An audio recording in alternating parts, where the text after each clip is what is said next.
मीराबाई की अनोखी भक्ति, एक हृदय स्पर्शी गाथा। 16वीं शताब्दी की बात है। मारवाड़ के मीरता में एक छोटी बच्ची थी जिसका नाम था मीरा। बचपन से ही मीरा का हृदय कृष्ण के प्रति अगाध प्रेम से भरा था।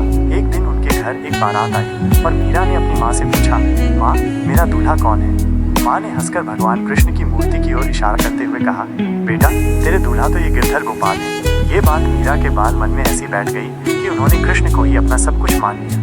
समय बीता और मीरा का विवाह चित्तौड़ के राणा सांगा के पुत्र भोजराज से हो गया। राजसी ठाट बाट, सुख सुविधाएं, सब कुछ था, पर मीरा का मन तो बस अपने गिरधर में रमा था। वे घंटों कृष्ण मंदिरों में साधु संतों के साथ भजन कीर्तन करती, नाचती और कृष्ण प्रेम में मगन रहती। ये बात उनके ससुराल वालों को बिल्कुल पसंद नहीं आई। रानी और राणा को लगा कि मीरा उनके कुल की मर्यादा को धूमिल कर रही है। मीरा पर कई अत्याचार हुए। उन्हें जहर का प्याला भेजा गया जिसे मीरा ने अमृत समझकर पी लिया और कृष्ण कृपा से उन पर कोई असर नहीं हुआ। उन्हें सांपों से भरी टोकरी भेजी गई, पर जब मीरा ने उसे खोला तो उसमें एक सुंदर फूल माला मिली। मीरा को महल से निकालने की कोशिश की गई। उन्हें डराया धमकाया गया, पर मीरा अपनी धुन की पक्की थी। उनके लिए तो बस एक ही सत्य था, उनके प्रभु कृष्ण। मीरा ने अपने सभी संबंधों को त्याग दिया। उनके लिए संसार का हर सुख, हर बंधन मिथ्या था।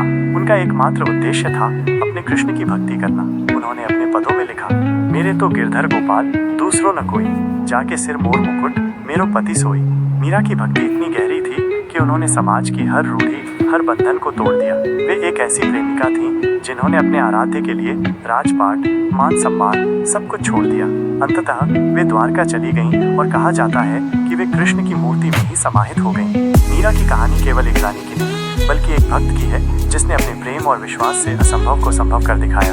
उनकी भक्ति हमें सिखाती है कि सच्चा प्रेम और विश्वास हमें हर बाधा से लड़ने की शक्ति देता है, और यह कि ईश्वर से जुड़ने के लिए किसी बाहरी बंधन या सामाजिक नियमों की आवश्यकता नहीं होती।